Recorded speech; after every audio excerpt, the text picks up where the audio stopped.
Nossa boa noite a todos.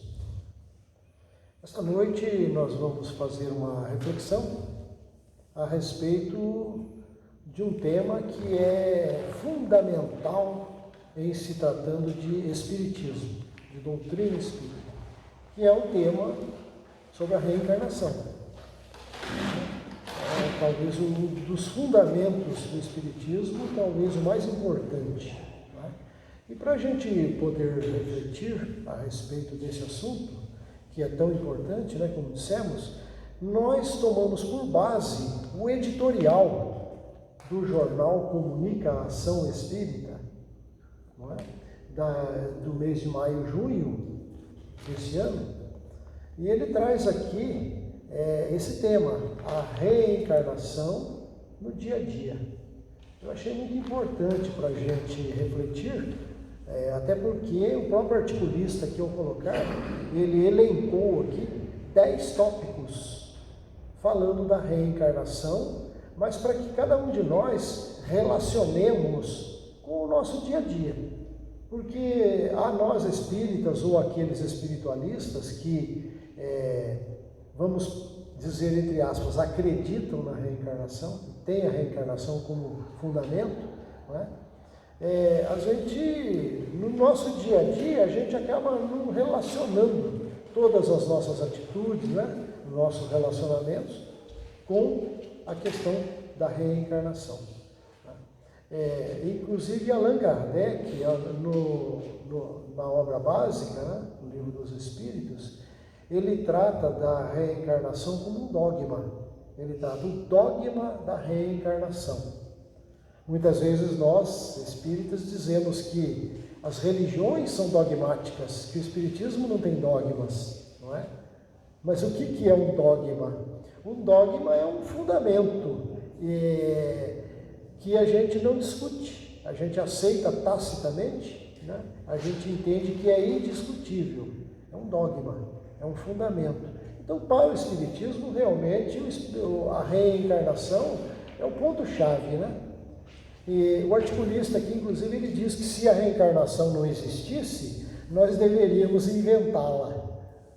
Mas nós que estudamos, fazemos estudos há longos anos, a gente sabe que essa questão da reencarnação não é especificamente propriedade, vamos dizer assim, do espiritismo.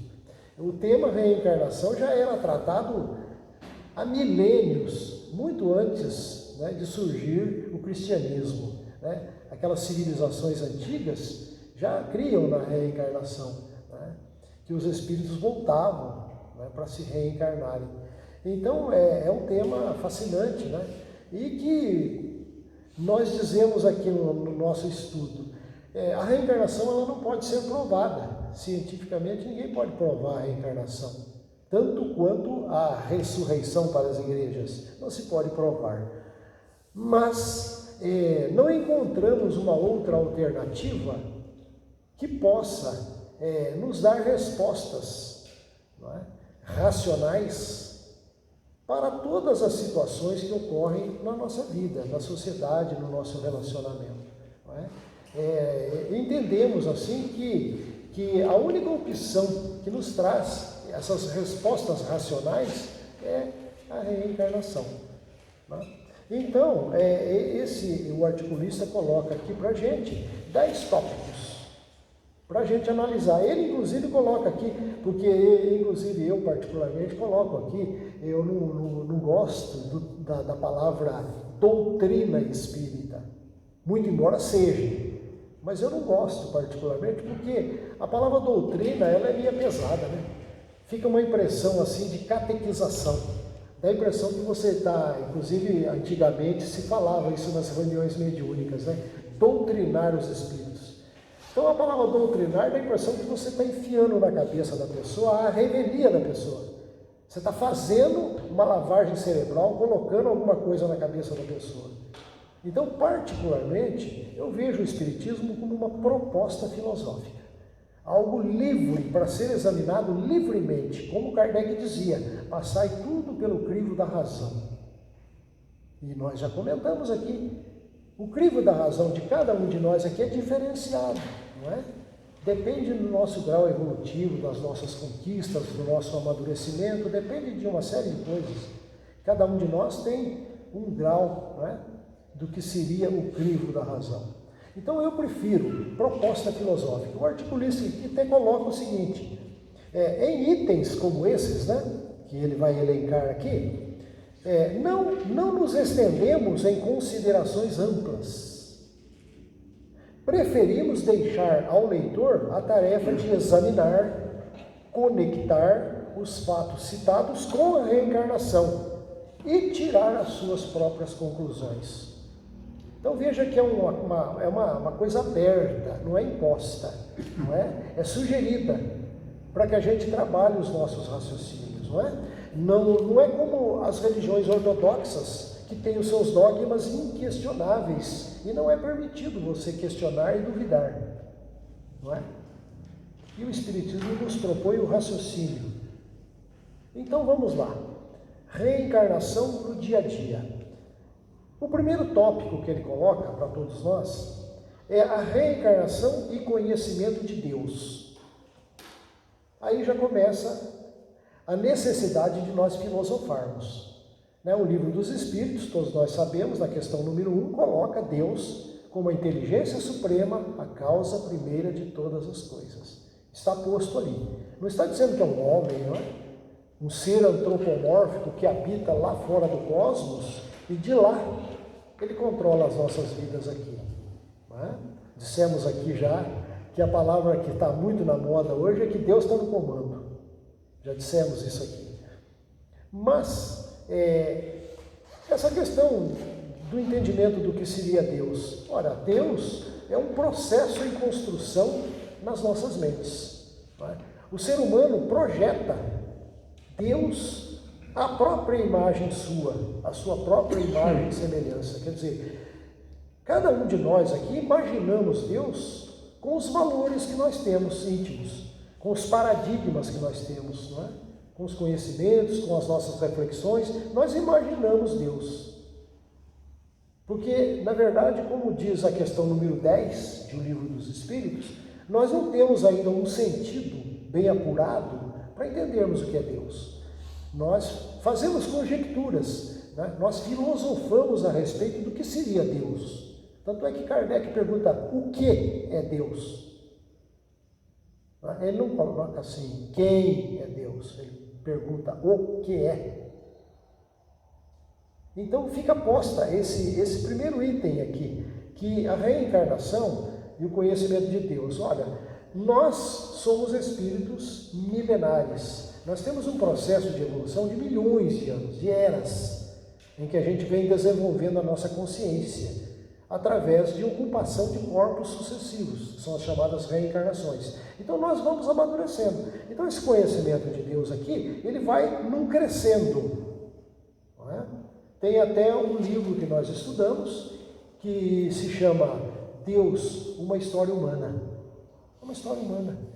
Desde os tempos das cavernas, o homem vem imaginando algo que seja superior, algo que nós demos o nome de Deus.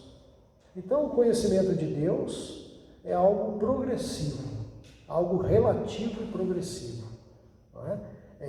A gente atualmente, nós preferimos imaginar que Deus não está lá, não está fora do cosmos, nos controlando a vida. Até porque, se fosse assim, nós não teríamos livre-arbítrio, que é um dos fundamentos também, que é ensinado pelo Espiritismo. Nós temos livre-arbítrio.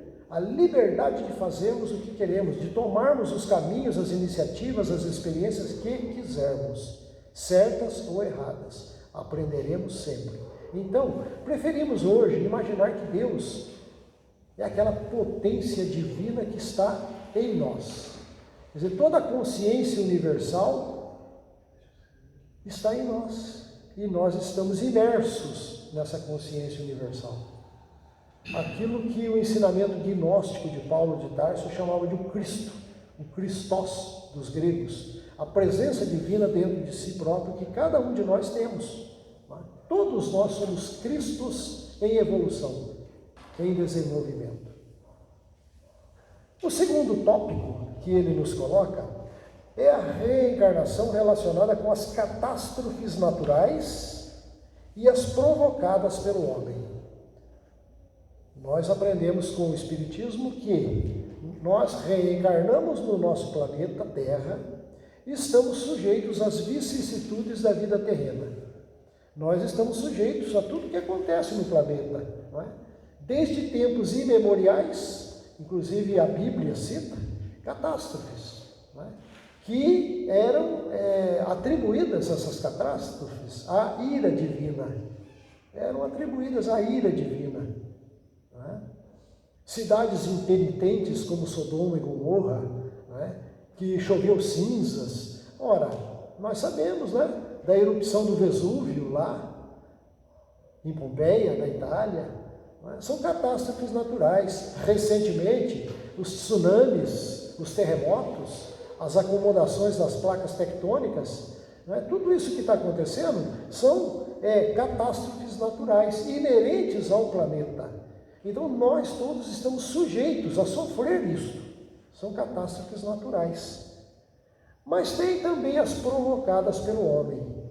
E essas provocadas pelo homem, particularmente nos tempos modernos, né? Nos tempos mais recentes, em que o ser humano ele interage com o planeta Terra e ele modifica as estruturas e, além do progresso, faz com que o homem mexa com as estruturas, né? Modifica cursos de rios, polui o meio ambiente e uma série de coisas que o homem provoca, não é? O homem provoca. Então, ele diz aqui, o articulista, que apesar que devemos evitar raciocínios simplistas, que aí corre aí no movimento espírita muita coisa, né? Que quando acontece isso e desencarnam uma multidão, já as pessoas já vêm dizer karma coletivo, não é? Karma coletivo, aquele grupo que desencarnou ali tinha que desencarnar daquela forma para pagar débito do passado. Isso é simplista demais, não é? A gente não deve analisar dessa forma, não é? É real que toda a nossa atitude na vida, nós colhemos resultados, porque nós interagimos livremente com a lei do universo, né? A nossa liberdade de agir, e nós temos a contrapartida. A lei nos dá uma resposta, não é? E essa resposta não tem nada a ver com castigo, com punição divina, conforme aprendemos no passado. Não é bem isso, não é? É apenas a lei de ação e reação. Nós agimos e temos uma reação. E nessa interatividade, nós aprendemos sempre, nós amadurecemos, nós colhemos os resultados, não é? Então, tem os acidentes também, na questão dos acidentes, não é? Quantos acidentes tem, ele coloca assim, entre aspas, ele coloca aqui, as pessoas simplesmente dizem, tinha que acontecer, Deus quis assim, seja feita a vontade de Deus. Não.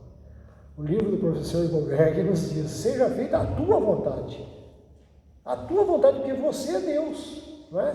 Segundo as letras evangélicas, Jesus teria dito, vós sois deuses, portanto, vós sois luzes, brilha a vossa luz, faça da tua vida o que você quiser. Então, a nossa vontade é feita. Fazemos a nossa vontade sim, só que muitas vezes, pela nossa ignorância, pela nossa inexperiência na vida, a gente acaba agindo de forma errônea, de forma que contraria os fatos naturais, a lei natural. Nós vamos na contramão da lei natural e acabamos colhendo resultados insatisfatórios, não é? Porque quantos acidentes acontecem que não é porque é uma condição do planeta Terra. Não, muitos acidentes acontecem por imperícia, não é? Por negligência, não é? Está aqui o nosso companheiro, bombeiro, né, que já atendeu muitas ocorrências. Por quê? Ele que dá curso, inclusive, de segurança nas empresas. Quanto acidente acontece por imperícia, não é? Por imperícia, por negligência explícita. Então, quais seriam, através dessa lei da reencarnação, as consequências futuras? A nossa responsabilidade pessoal. Como dissemos, para o Espiritismo, e nós entendemos assim, não tem punição. Não tem punição. Mas fica no íntimo da consciência de cada um a responsabilidade, que vai ser cobrada na medida do entendimento da lei. Na medida em que nós cairmos e acordarmos para a realidade dos fatos, nós próprios nos cobraremos. Porque a lei de justiça e de equilíbrio ocorre no foro íntimo das nossas consciências, não é? Para as nossas vidas, para as nossas atitudes, não tem um julgamento externo, não tem um juiz que venha nos julgar num determinado tempo. Esse julgamento é auto-julgamento a todo momento da nossa vida. Estejamos nós encarnados ou desencarnados, não importa, porque a vida do Espírito é única, ela é linear, ela é contínua.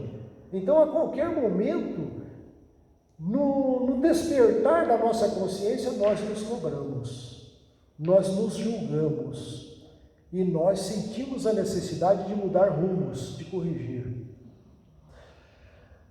O terceiro item que ele coloca para nós, a reencarnação e a ecologia. Se fala muito, né, em ecologia por conta do ser humano ter, vamos dizer assim, estragado o meio ambiente, judiado do nosso planeta Terra, por falta de consciência, né? Então, cuidar do planeta, não só para os filhos e os netos, a gente estava comentando aqui antes, a gente tem esse ditado, né? Que mundo que nós vamos deixar para os nossos filhos e para os nossos netos amanhã? Mas a gente às vezes não pensa, e a reencarnação? Nossos netos, nossos bisnetos amanhã, poderíamos ser nós mesmos reencarnados. Certamente nós voltaremos pela reencarnação a este planeta. Então cabe a nós cuidarmos do planeta, se nós quisermos voltar num planeta melhor que hoje. Nós temos essa responsabilidade coletiva de cuidar do planeta. O próximo item, número 4, é a reencarnação e a saúde. Ora, nosso corpo físico, dissemos aqui muitas vezes, é a nossa ferramenta de trabalho, não é? O espírito imortal utiliza-se do corpo físico como ferramenta de aprendizado, de interação na vida carnal, no relacionamento com os outros seres humanos, no desenvolvimento da consciência, das habilidades, não é? Então nós temos uma responsabilidade de cuidar da saúde do corpo físico, porque é um bem precioso o nosso corpo físico. Muito embora nós não somos o corpo físico, não é? Nós somos uma consciência eterna que habita temporariamente o corpo físico. E nesse temporariamente aí nós temos que fazer bom uso dessa ferramenta, cuidar dela, até porque nós temos aquele liame que liga o corpo físico à consciência, ao espírito, que o Espiritismo nos ensinou, que se chama perispírito. E nós sabemos que quando nós agredimos o nosso corpo físico, não é? Através das mazelas, dos desequilíbrios, isso fica plasmado no nosso perispírito. Quando nós desencarnamos, se nós não tivermos ainda uma estrutura relativamente equilibrada, nós sofreremos ainda. Nós tivemos a oportunidade de falar aqui na última explanação sobre a questão dos sintomas que o espírito desencarnado sente, né? As sensações, as percepções que o espírito tem no mundo desencarnado, na erraticidade. Então, muitas vezes, espíritos desencarnam em situações degradantes e eles sentem que ainda estão sofrendo, pensam que ainda estão no corpo físico sofrendo, porque esse sofrimento repercute no seu perispírito. E nós sabemos também que ao reencarnarmos, poderemos trazer desequilíbrios, desarmonias, não é? E vai se estender essa questão na próxima também, né? A questão na questão número 5 ele fala da reencarnação e a dor. A reencarnação e a dor. Como é que nós vamos relacionar isso, não é? Sofrimento. Bom, todos nós temos sofrimentos, sejam eles físicos ou morais. Não é? As simpatias e antipatias. Por quê? O que explica as simpatias e as antipatias, que muitas vezes são gratuitas, né? Às vezes a gente tem uma antipatia gratuita por alguém que nunca nos fez nada, mas só de olhar, de se aproximar, você tem uma antipatia, né? E o reverso também é a mesma coisa. Às vezes a gente tem uma simpatia tão ampla por uma pessoa que não é da família do que o próprio familiar. Então diz o ensinamento espírita, que é a lei de atração e repulsão dos fluidos. Porque nós somos seres vibracionais, nós somos energia. Nós exalamos, nós projetamos energias no cosmos. E nós entramos em sintonias com outras frequências afins conosco. Então nós temos companhias espirituais que queremos, porque é a lei da atração, não é? Se nós vibramos de um padrão elevado, de harmonia, de paz, de amor, de benevolência, certamente entraremos em contato com frequências desse mesmo teor. Mas quando o ser humano é ainda belicoso, ele guarda mágoas, rancores, ódios, desavenças, o cidadão é briguento, não perdoa, logicamente ele vai entrar em sintonia com outras entidades espirituais desse mesmo teor. Não é? Cada um escolhe a sua turma, é a lei das afinidades, não é? Então, nós temos diferenças físicas, diferenças intelectuais, morais, sociais. A gente já falou isso aqui por diversas vezes, né? O que explica essa imensa diversidade de situações que existe na sociedade terrena? O que explica isso?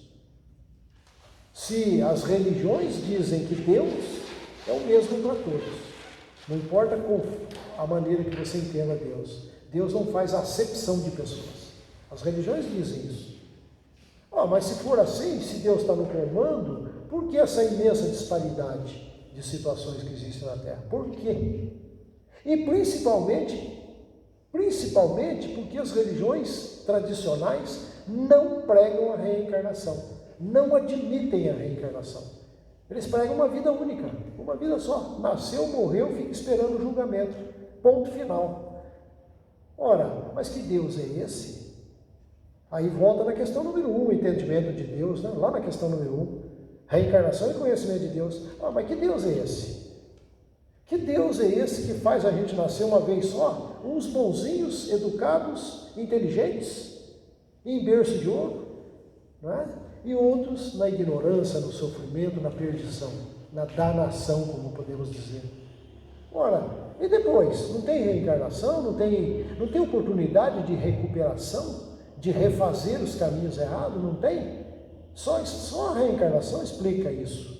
Te dá a oportunidade de você reencarnar tantas e quantas vezes forem necessárias para que você mesmo, pelo teu esforço pessoal, corrija os teus caminhos, refaça a tua vida e cresça. É da lei o progresso, não é? Questão número 6. A reencarnação e a obsessão. Obsessão é uma palavra, hoje nem tanto, né? Nós que já estamos há muitos anos na casa espírita, né? Praticamente a vida toda, antigamente se falava muito em obsessão, né? E quando se falava em obsessão, geralmente a pessoa se colocava na posição de vítima, né? Eu sou vítima, eu estou sendo obsidiado por um espírito. Vou para o espiritismo, vou para a casa espírita, porque tem que doutrinar esse espírito, afastar esse espírito, porque eu sou vítima. E o ser humano tem uma tendência de vitimismo, né? Então, essa questão da obsessão, penso que a maioria das vezes nós somos os nossos autores. Nós somos os auto-obsessores, não é? Porque a obsessão pode acontecer sim, claro, mas depende do nosso mundo interior, depende daquilo que falamos antes aqui, das nossas emanações, das nossas vibrações, depende do nosso mundo íntimo, daquilo que somos. Ora, se a gente vive num mundo de desarmonia, de ódio, de rancor, de mágoa, de ressentimento, se você tem um desforço com o seu semelhante aqui, você pode estar se obsidiando aqui enquanto encarnados. E a hora que um dos dois desencarna primeiro, pode continuar esta obsessão? Pode. De desencarnado para encarnado e vice-versa. De encarnado para desencarnado, porque o que fica às vezes não perdoa aquele que foi. E aí também. E pode haver obsessões no mundo espiritual entre espíritos desencarnados, não é? Mas a maior delas é a auto-obsessão. É quando você tem uma vida desarmoniosa perante a lei do universo, uma vida de desequilíbrio, de desarmonia. Você está criando obsessão para si mesmo. Você tem pensamento fixo em coisas ruins, em maldades, não é? Já dizia Emmanuel, o mal, ele ocorre por conta da ignorância do ser humano. O mal ocorre por conta da ignorância. Mas tem a maldade. A maldade ela é arquitetada pelo ser humano. Ela é raciocinada, pensada para ser colocada em prática. Isso é a maldade, né? Veja que Emmanuel coloca bem claro isso para nós. O mal é filho da ignorância. A maldade é filha do cálculo. Emmanuel coloca isso para nós, não é? Então, se nós estamos sofrendo alguma coisa, algum reajuste temos que estar fazendo, não é? Até porque nós estamos reencarnados aqui, tem um objetivo de estarmos reencarnados aqui. O Espiritismo nos mostra que reencarnar é para você progredir e acertar contas consigo próprio. Não é para acertar-se com você mesmo, buscar um ponto de equilíbrio com você mesmo. Quando se diz que o planeta é de provas e expiações, por quê? Provas é porque todos nós passamos por provas, nós somos alunos. Todo aluno passa por prova. Então, se a gente quer aferir o grau de evolução, nós temos que passar por provas, não é? Expiação não é naquele sentido de pagar dívida. Expiação quer dizer aparar as arestas.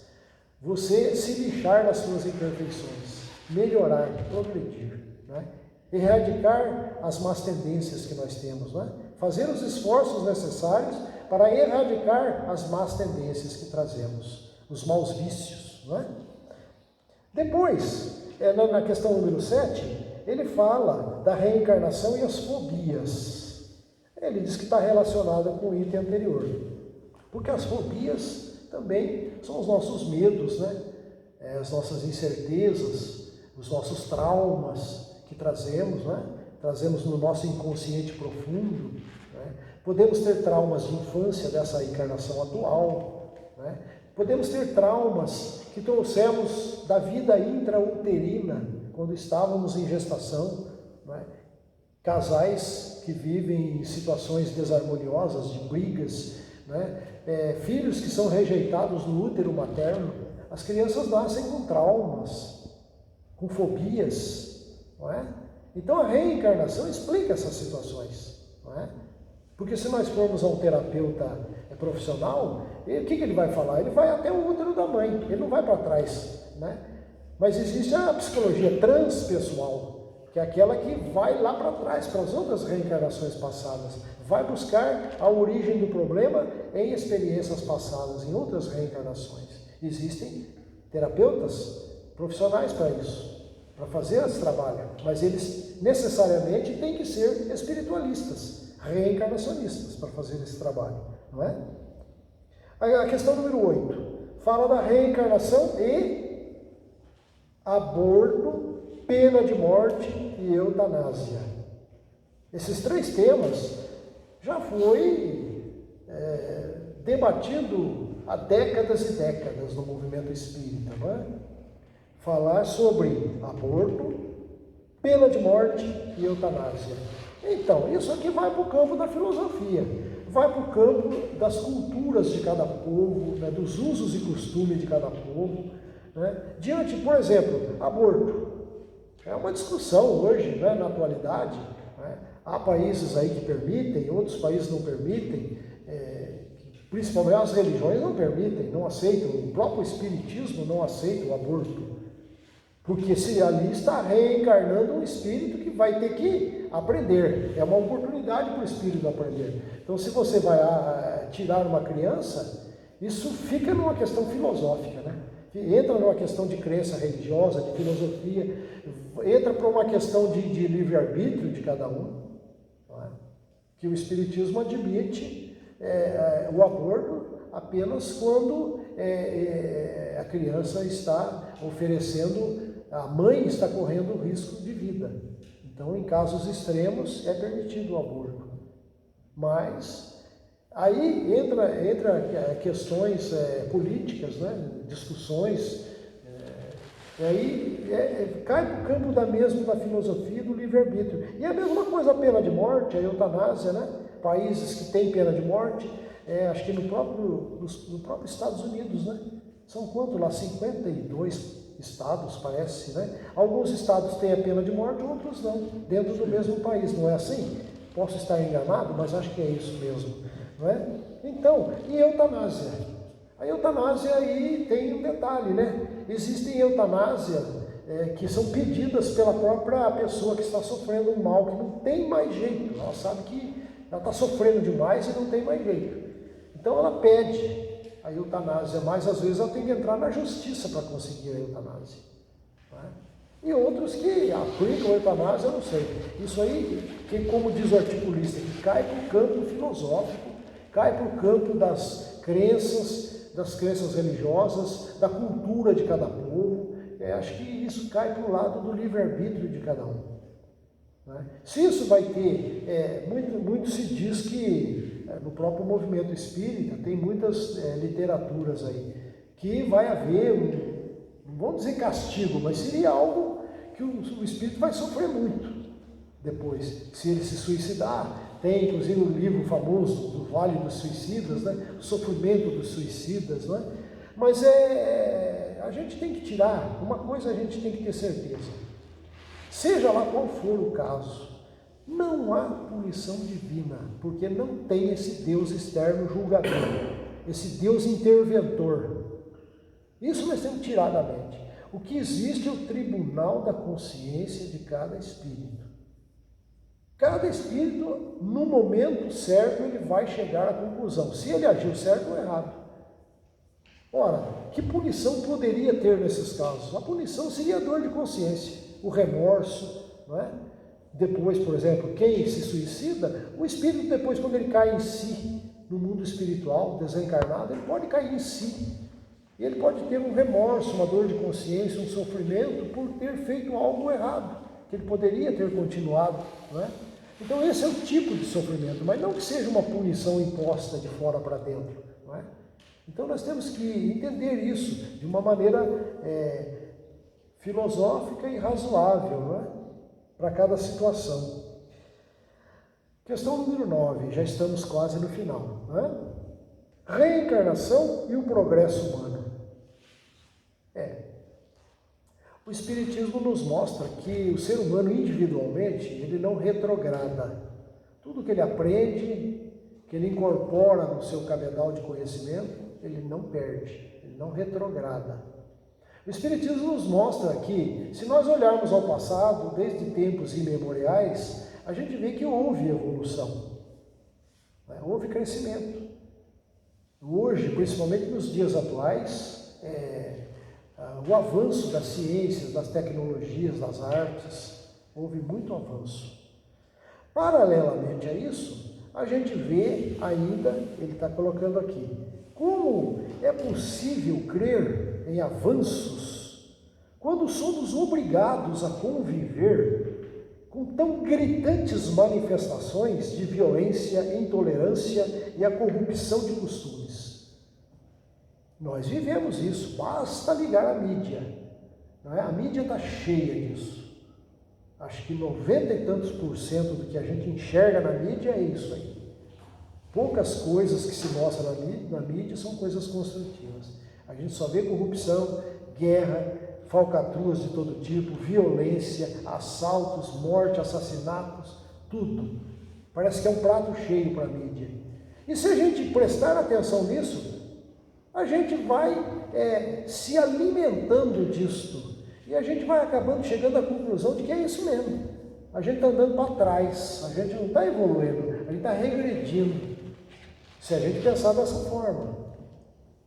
Mas a gente não pode pensar assim, né? A gente tem que ver que são situações que a própria humanidade vai sofrer os resultados disso e vai ter que se mudar. Mas isso aí não há uma mudança assim com uma intervenção externa, não é?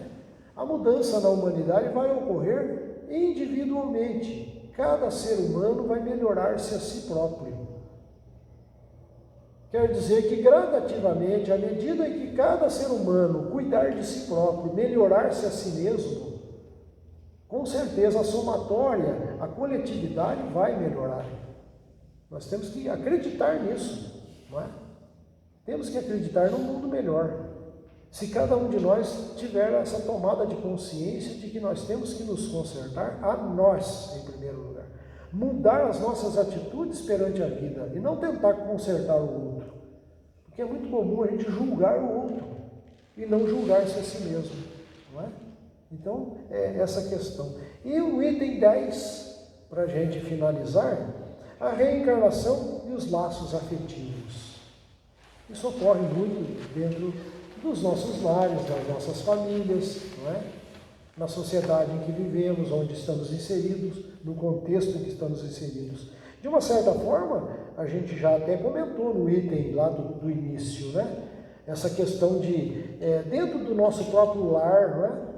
Porque o lar é a célula máter da sociedade humana, né? E no lar se reúnem os espíritos, que normalmente já têm vínculos no passado. Não quer dizer que isso seja uma regra fixa, mas normalmente, na maioria das vezes, os espíritos que se congregam no lar, né, os cônjuges e os filhos, normalmente são espíritos já comprometidos de experiências anteriores no passado, através da reencarnação, espíritos que voltam. Principalmente, em primeiro lugar, esses espíritos voltam para reforçar os laços de amor, de afetividade, né, de ajuda mútua, de dar continuidade a um trabalho evolutivo. Não é? Esse é o principal objetivo. Mas também a questão subjacente a isso aí é acertar experiências equivocadas que tivemos, sanar desavenças, desarmonias do passado. Não é? A gente examina as nossas famílias, né? Cada um de nós examina a sua própria família. Qual família não tem alguma desavença, algum desentendimento? Qual? Perguntemos a nós mesmos, não é? Qual família não tem alguma desavença? Então a reencarnação propicia essa oportunidade de nós nos reencontrarmos novamente. Novas oportunidades de nos perdoarmos, de ampliarmos os nossos laços afetivos, de aprendermos o caminho da lei do amor, não é? Da fraternidade, a lei maior do universo, a lei do amor, não é? No momento em que o ser humano ele se coloca com um objetivo maior de desenvolver o amor, a fraternidade, a indulgência, o perdão, ele já dá um passo gigantesco, porque depois as outras situações ocorrem naturalmente, né? Porque a lei maior é a lei do amor.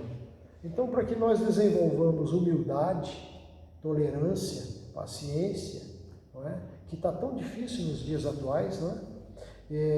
Termos resiliência, perseverança na vida, porque a gente enfrenta os embates do dia a dia, né?